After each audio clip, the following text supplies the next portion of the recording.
ಸಿದ್ದರಾಮಯ್ಯ ಮನಸ್ಸಿಗೆ ಬಂದಂಗೆ ಮಾತಾಡ್ತಾ ಇದ್ದಾರೆ. ಮಾತಾಡಲಿ, ನಾನು ಏನು ಉತ್ತರ ಕೊಡಲ್ಲ. ಸಿದ್ದರಾಮಯ್ಯ ಮನೆಗೆ ಹೋಗುವಂಥ ಕಾಲ ಬಂದಿದೆ ಅಂತ ಭವಿಷ್ಯ ನುಡಿದಿದ್ದಾರೆ ಯಡಿಯೂರಪ್ಪ. ಇನ್ನು ರಾಮುಲು ಪ್ರಶ್ನೆ ಮಾಡಿದ್ದಾರೆ, ಯಾವ ಪುರುಷಾರ್ಥಕ್ಕೋಸ್ಕರ ನೀವು ಈ ರೀತಿ ಮಾಡ್ತಾ ಇದ್ದೀರಿ, ಈ ರೀತಿ ಸಮಾವೇಶಗಳನ್ನು ಮಾಡ್ತಾ ಇದ್ದೀರಿ ಅನ್ನುವಂಥ ಪ್ರಶ್ನೆನ ಕಾಂಗ್ರೆಸ್ಗೆ ಹಾಕಿದ್ದಾರೆ ರಾಮುಲು.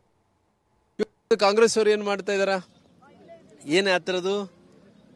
ಜನಾಂದೋಲನ ಯಾತ್ರೆ.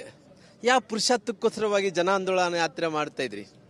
ಬಹುಶಃ ನಾನು ಈ ನೆಲದ ಮೇಲೆ ಯಾರ್ಯಾರು ನಡೀತಾರೋ ಆ ಭೂಮಿ ತಾಯಿ ಯಾರು ಕೂಡ ಋಣವನ್ನು ಹಿಡ್ಕೊಳಲ್ಲ.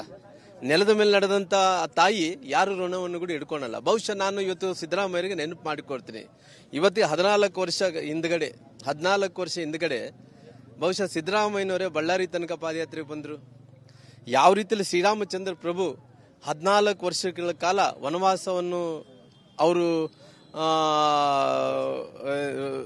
ವನವಾಸವನ್ನು ಕಷ್ಟಗಳನ್ನು ಅನುಭವಿಸಿ ನಂತರ ದಿನಗಳಲ್ಲಿ ಅವರು ಯಾವ ರೀತಿಯಲ್ಲಿ ಪಟ್ಟಾಭಿಷೇಕ ಮಾಡಿಕೊಂಡ್ರು.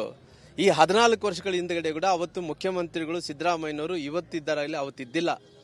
ಬಳ್ಳಾರಿಗೆ ಬಂದಂಥ ಟೈಮಲ್ಲಿ ಆ ಭೂಮಿ ತಾಯಿಯ ಆಶೀರ್ವಾದದಿಂದ ಅವತ್ತು ಇಲ್ಲದ ಸಲ್ಲದ ಕರಪ್ಷನ್ಗಳ ಮೂಲಕ ಜನರಿಗೆ ಮರಳು ಮಾಡಿಸಿ ಅವತ್ತು 14 ವರ್ಷ ಹಿಂದಗಡೆ ಅವರು ಮುಖ್ಯಮಂತ್ರಿಗಳಾದರು.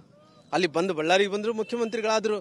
ಆದರೆ ಮುಖ್ಯಮಂತ್ರಿಗಳಾದ ನಂತರ ಇವತ್ತು ನೋಡ್ರಿ 14 ವರ್ಷಗಳ ನಂತರ ಭಗವಂತ ಇವತ್ತು ನಮಗೆ ಅವ್ರ ವಿರುದ್ಧವಾಗಿ, ಅವ್ರ ಭ್ರಷ್ಟಾಚಾರದ ವಿರುದ್ಧವಾಗಿ ಇವತ್ತು ನಮಗೆ ಪಾದಯಾತ್ರೆ ಮಾಡೋಕೆ ಅವಕಾಶವನ್ನು ಮಾಡಿಕೊಟ್ಟು. ಇದು ಭಗವಂತನ ಕಾಲಚಕ್ರ.